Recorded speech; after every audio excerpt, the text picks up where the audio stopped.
Hey everybody, hope you're having a fantastic Easter weekend. Today we're finally moving along with Nightwish and the Human Nature album, taking a look at Shoemaker today. This is one of my favorite songs on the album, so I'm pretty excited. And I put together a little bit of an extra bonus thing for you guys, so hopefully you enjoy that, so stick around.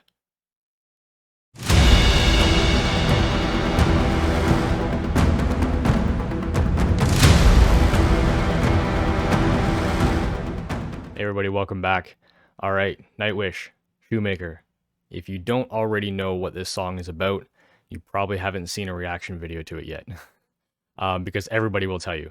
But as a little bit of a recap, Shoemaker, Eugene Shoemaker, was an American geologist. He co-founded the planetary science, field of planetary science, sorry.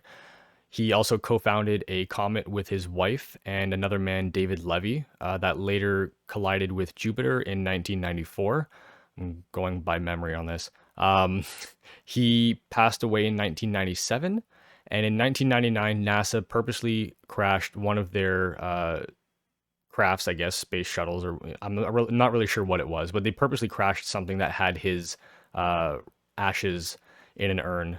So he's the only person to ever lay rest on the moon, which I think is one of the coolest things ever. So we're just going to dive right into it. And like I said, I had a little bit of something extra for you guys after the first verse. We're going to really dive in and take a look at what's going on in the verse, just because it's one of my favorite parts of the album. And if it's something that you guys enjoy, then I can do more of that for the other songs. So let's just jump right into it.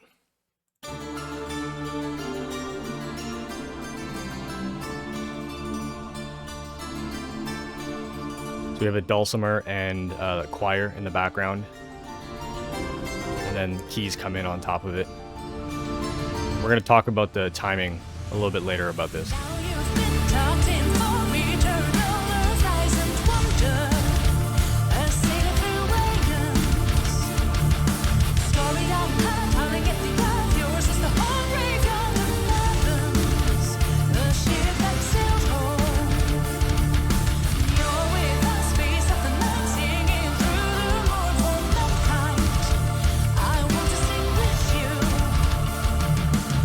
I haven't heard this in so long, it's just hitting me again now.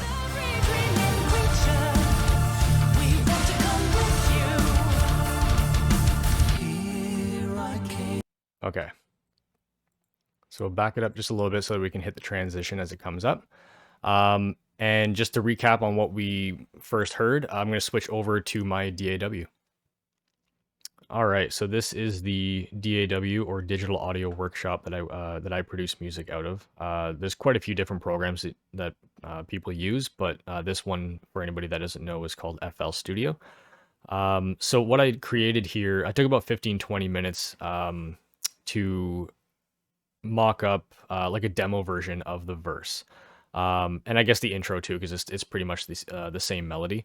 So we'll just listen to the whole thing, keeping in mind this is like a demo version of it. It's not perfect.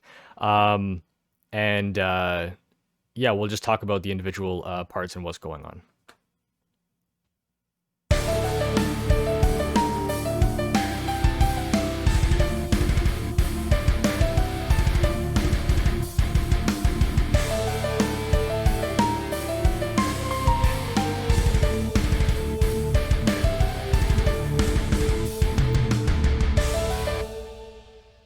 So what we're going to do is look at each individual part and how they kind of, blend together, and what some of the smart things about the writing in this verse is.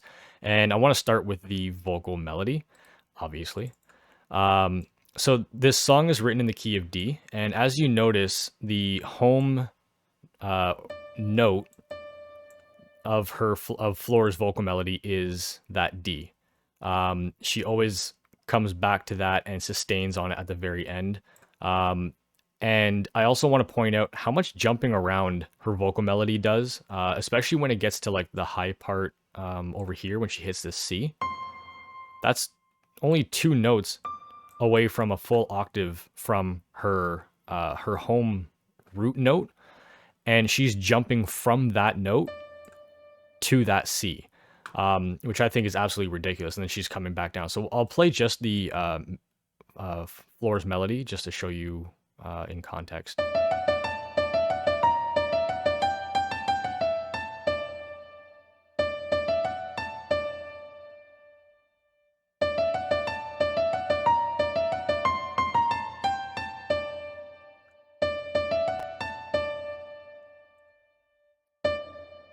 Ran out of mouse space for a second there. So that's not easy for a singer to do. That's a lot of jumping around. A good example in like pop music, it's very common to kind of hold a lot of the vocal melody on like the supertonic of whatever the supertonic of the key that they're in is a very popular one to hold on, and then they'll deviate up and down maybe one or two notes. So this kind of jumping around for a vocalist is not easy to do. So I wanted to point that out first of all, and just so you can see visually how much her vocals actually have to jump around because she is singing these notes. She might the pattern might deviate because of the different words, and like some words might have to like slur in between three or four of the notes depending on what she's singing, but you can see how much it jumps around. It's not easy. And what I want to do, so that's actually the same melody that is in the intro with the dulcimer, and it's played with this choir.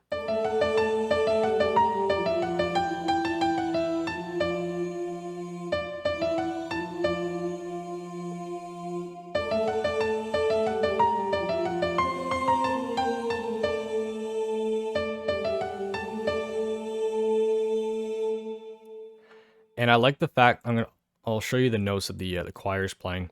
There's some other like it's not just straight up these octave notes. There's a couple other things going on in the choir, like transition wise. But they're so subtle in the back that this right here is really what you're hearing. It's the main notes of it. And I wanted to point out that the choir is not playing a single D note. And I think this is important because, and I'll show you why in a second, but it's because number one, the home note of Floor's vocal melody is D, and the band, well, I guess mostly Marco and Impu's part is playing, they're holding on that D note a lot, and I'll show you that in a second. So that's why I think it was important that the choir didn't have to really hit that D, because like that the feeling of that key is already set in the guitar and the bass, and the root of Floor's melody, and then all that jumping around really adds to the to this verse, because as you're going to see when we get down to the guitar and the bass, there's not a whole lot of complexity going on. So I like the fact that the complexity is up in her vocal melody.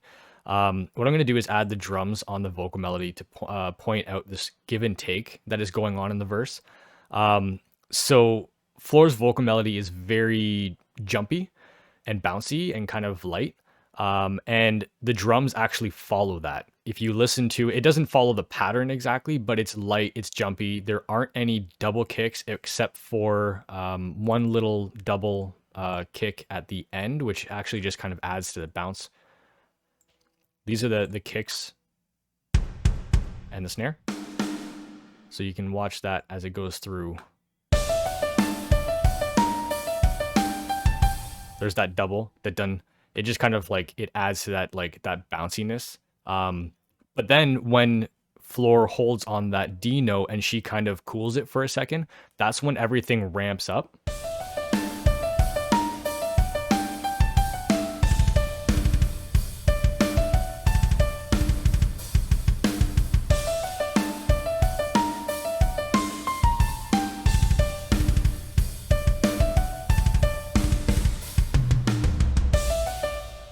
And that drum fill at the end is actually played the third time around in the verse. The verse is played 4 times, and he plays that on the third time around. But I just wanted to put that in there so that you guys knew it was there.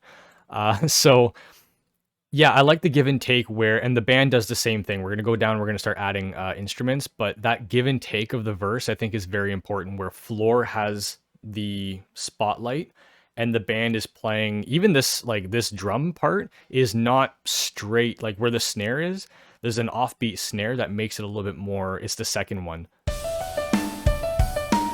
that second snare. And you'll notice the snares actually follow along with these accent notes that she plays, or that she sings, because she's doing this repetitive D, E, F sharp back down to D, and then she hits this A. And then she does the same thing, and she goes up to the A sharp. Then she does the same thing, and then she goes back down to the G. And these accent notes that are really defining her vocal melody right now, because those are the notes that are changing, are exactly where the snare is placed. And hits back down on this E down here. So the drums are very much playing with how the vocals are playing, not just the instruments. So what we'll do is we'll look into the guitar next. Impu is playing 2-note chords on this verse. I'm not a guitarist. I don't know if that counts as a chord. I always thought that chords were at least 2 or at least 3 notes. So I don't know if this is a power chord or what this is called. Any guitarists that know, you could probably let me know. But he's playing 2-note chords, sorry. So he's playing in drop D. So this is the guitar part.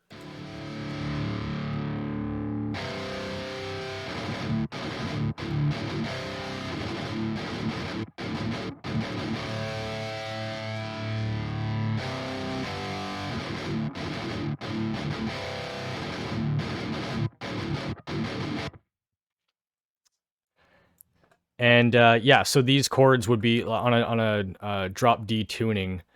This would be an open string at the top. That E string would be tuned down to a D and it would be open. And then the second string down, which would be G, you'd be on if it's written as a tab, because I'm not big on music theory, and again, I'm not a guitarist, so this would be the second fret.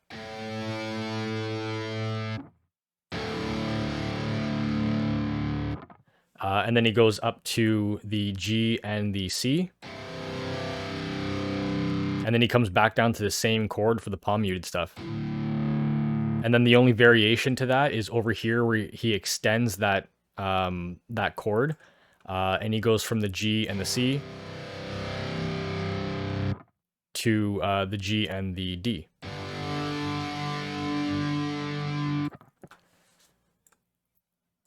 And then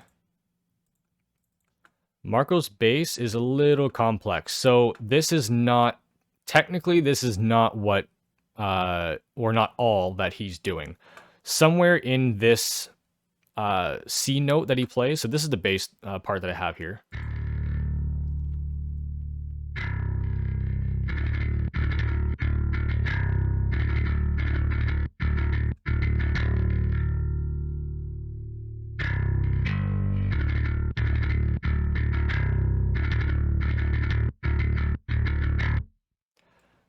So I like the fact that he goes down to the C instead of going up in the notes or in the chords like Impu does. Now, I'm not a bassist, and the bass is pretty difficult to hear in this song by itself. But somewhere in, if I play it with the vocal melody, somewhere in this C note, Marco does like some fancy bass stuff. And I'm pretty sure it goes along with what Floor is doing, but he does some kind of like bass run that mimics her vocal melody, and it's just not something I was able to mimic. So he does hit this C, that's where he goes. It might be that dun, dun, dun, dun, dun, dun. He might be playing down with that. I'm not 100% sure. I didn't want to write it and be like, this is what he's doing, when I don't know. So, but that's important to know, and I'm pretty sure he's doing it over here when he jumps from the C up all the way to the G. He might be doing a something else, but I definitely know he's not just holding those notes. But I wanted to make sure I showed a little bit of what he's doing, but also not discredit him, because there's a lot going on in Marco's bass parts that don't get heard because it's meant to be blended in with the guitars. So this is the guitar and the bass put together.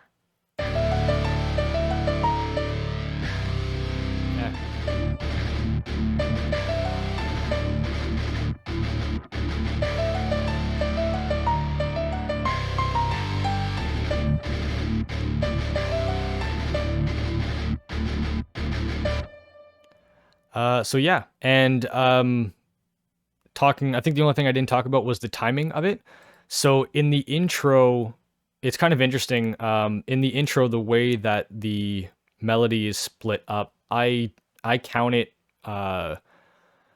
three groups of four and then a two count at the end. So 1, 2, 3, 4, 1, 2, 3, 4, 1, 2, 3, 4, 1, 2, and then it repeats back. Whereas this changes the verse. I won't be able to talk over top of it while it's playing, but you can count. It counts 1, 2, 3, 4, 5, 6. It's 6/4 time for the first part where Floor's singing, which is actually what gives it that kind of offbeat bounce to it. And then when it goes to the breakdown part, it goes 1, 2, 3, 4, and it's more on the beat. So again, counting with it, it's like 1, 2, 3, 4, 5, 6, 1, 2, 3, 4, 1, 2, 3, 4.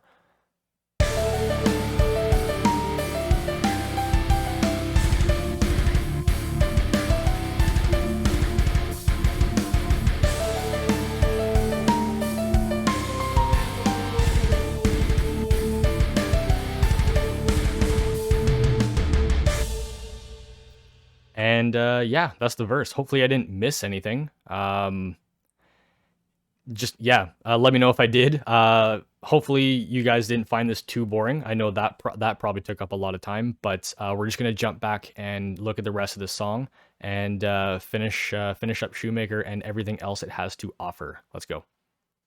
All right. So if you guys enjoyed that, let me know. If you thought it was boring, you can let me know too. I can definitely do more of that for more songs in the future. I can't always promise I'll be able to do it for everything. You know, it's just not, I'm not at that point. But I think it's a really cool insight as to what goes on into the writing of certain songs. And if it's something that I can bring forth and show you guys more, then I will definitely do that. So let me know. Or if it was just time consuming and you didn't like it and you skipped forward, then there's that too. All right, let's get into this first chorus. Here I came to be. So a 3-part vocal harmony. Into the far, on the stellar sea, but in little stars. It's hard to see where people are in that sound frame. I'm pretty sure I hear Troy on the right side. I think Marco's somewhere on the left, and then Floor's in the middle somewhere, which would make sense. There was some very light strings in the background of that, and you can hear them kind of swell up at the end, which is going to help push us into the next, the second verse. And there was some light pad work or some light synth work in the back, but it was doing a little bit of like a pulse synth. It's very light, some kind of flickery stuff going around everywhere, which could be like a yeah, like I said, a pulsing synth with some delay on it, so it's kind of bouncing around. Very, very atmospheric, kind of. We all wait the tonight beauty, which is worth the hunting. We've come to join you. Hope revive for a lifetime to rekindle the human spark in love of the night. Now you've been tucked in for eternal earth, and wonder. I say the farewell. That's my favorite line there.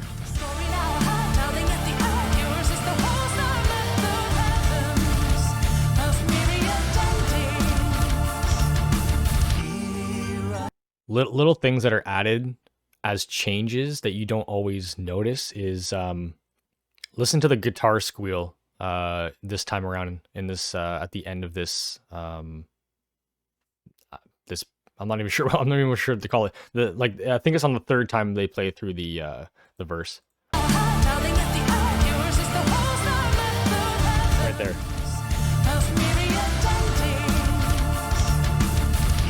It's the same thing as the drum fill that I showed you in the first verse. It's just kind of placed at the end of one of the bars as just a little like, oh, that was different. Here I came to be. You're reaching to the far. So the pulse synth that's in the background of this second verse is a little bit more upfront, but it's the same thing that's going on in the first chorus, not first verse. And that I'm not 100% sure what that instrument is. There's a few layers to that. It's not one thing. It sounded like a harpsichord to me, or like maybe like a dulcimer, but there's definitely some kind of like keys or bells element, which kind of makes me wonder if it's one of the presets in the Korg setup that Tomas uses live, because he uses a lot of those sounds live, so it would make sense that he uses some of those for parts that he does on the song on the album, so that he doesn't have to be like, oh, okay, we have the album, we have this song that I, like this sound that I played that I made. Now I don't even have it as a preset on my live instrument. So I'm wondering if it's maybe a preset from one of his live or his own gear. On the stellar sea, cut in little stars. Yeah, because I hear like a dulcimer in there maybe, and then like one or two other things.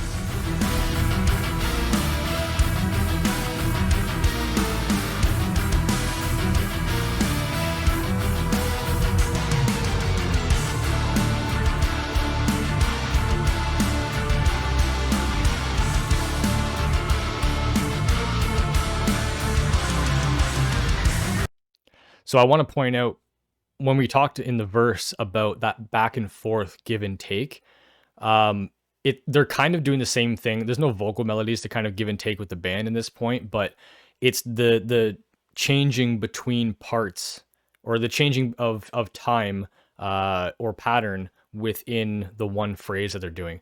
So if you notice on this breakdown or this bridge, whatever you want to call it, first of all, we've got the strings in the background are pretty much playing staccato notes the exact same as the guitar and the bass. Whatever the breakdown is going on, whatever the guitar and the bass is playing, the strings are playing the same thing. But the pattern is going from very on the beat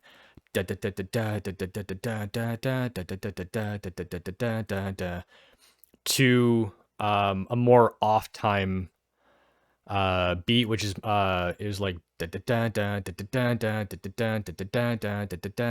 so they're going back and forth, and so it loops back around and does this here. So pay attention to that, how it's technically the same rhythm, it's just shifted a little bit so that the accent and that the accent, that's the right word, is on the offbeat. Oop.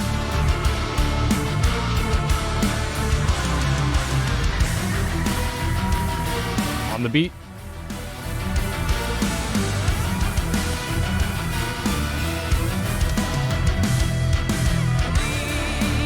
Off time.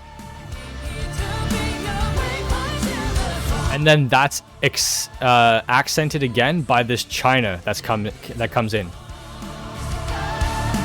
That off time China.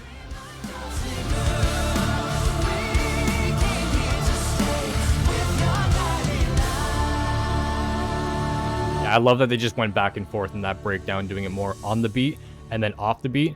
And you can also hear that, just as an example off the top of my head, you can hear that in the bridge breakdown in Endless Forms Most Beautiful. That song. The bridge of it does the same thing. Off the top of my head, I can't, play it, but or sing it or whatever. But if you want another example of that, go listen to that.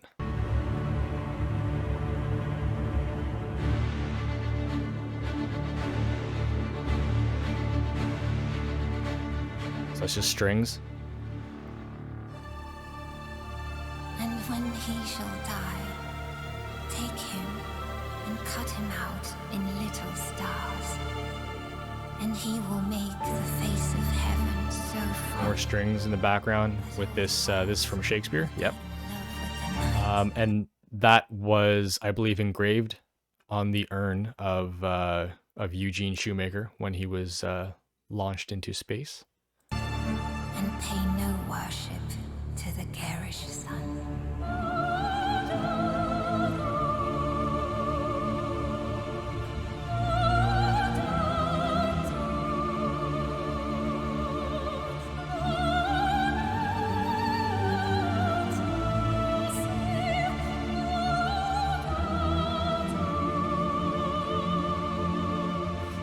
So right now there's very low. There's some higher strings that are holding. I believe it's probably that D note. Um, they're just holding that D at the bottom and they're doing like a vibrato kind of thing. While some other strings are doing a lower version of what Floor is singing. Um, and then I actually I had to pull it up here because I had it written down as part of my notes for this song because I couldn't remember. Um, but when she does sing the full version of what she is singing, she's saying all praise to be the stars. Oh, sorry, all praise be to the stars. Um, and yeah, this ending really just builds and gets pretty epic. There's also a choir in the back.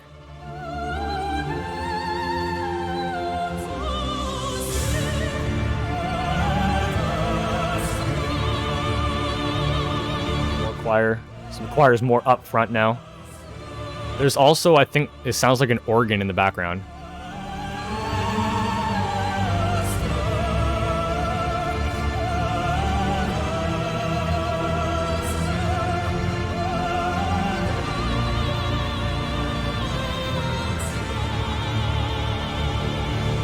And this whole time, there's still, like, there's a lot of things going on, but that low note, that D, is still being sustained, and it's going to keep being sustained all the way through the end.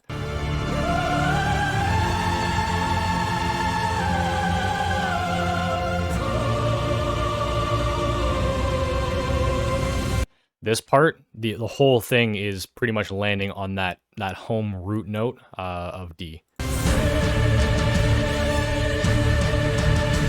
Even the, sorry, I keep pausing it. But even the strings, the violins at the end, when everything is going like dun dun dun dun dun dun dun dun dun dun dun, that pattern, that dun dun dun dun dun, is on the D, and then that run goes up all the way to like D7, I think it is.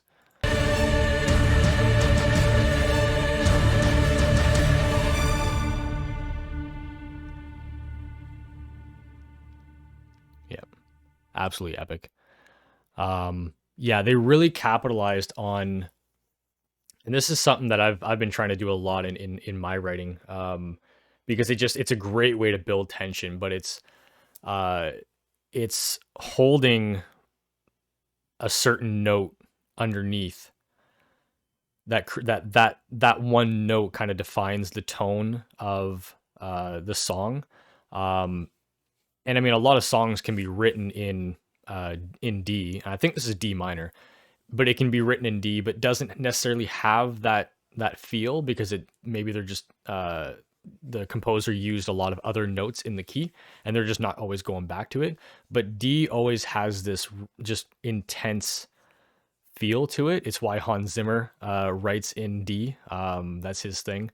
Um, and Also, a fun fact, I'm not sure if a lot of composers do this, but I know Hans, for example, does it, and a good reason to write in D is because I think it's the double basses of the strings, which is the lowest string.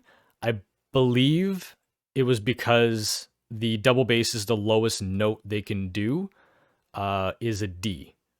So he really liked being able to play, like, write something and then have it just drop to like that low D, and you're using the lowest tones and notes in the orchestra to really bring out the low impact uh, of the music of the song. So again, that probably has nothing to do with this, but it's just a good example as to why people write that way and what kind of adds to the buildup and the tension of this part. But then the larger than life kind of beautiful aspect of it is brought on by Floor's vocals and the choir in the background and everything else that the strings are doing. And just like overall, just the writing that Tomas does is just, it's not something you see anywhere else. And it's I mean, he really is just an absolute genius. I've said it before. So if you guys enjoyed this, please let me know. I felt like this one really went longer, even with my typical rants about stuff. Just with the whole looking at the DAW and getting a little bit more of an insight on what goes into the writing of each part, and hopefully it gave you a little bit more of a visual. Because it's one thing to hear it, and one thing to be like, wow, like Floor's vocals, for example, she really kind of just jumps up and down in that verse part. But to see how everything is laid out, yeah, let me know if it's something that you guys want more of. If it is, I will absolutely try to do it on more things that I'm doing reactions on or analysis on. And when it comes to Nightwish, I mean, it's not easy, but it's more in my realm, so I could probably share a little bit more of that. So please let me know. If you enjoyed this video, please give a thumbs up. If you didn't, give it a thumbs down. That's your choice. I'm not going to be mad. It's all good. Please enjoy the rest of your weekend and stay safe.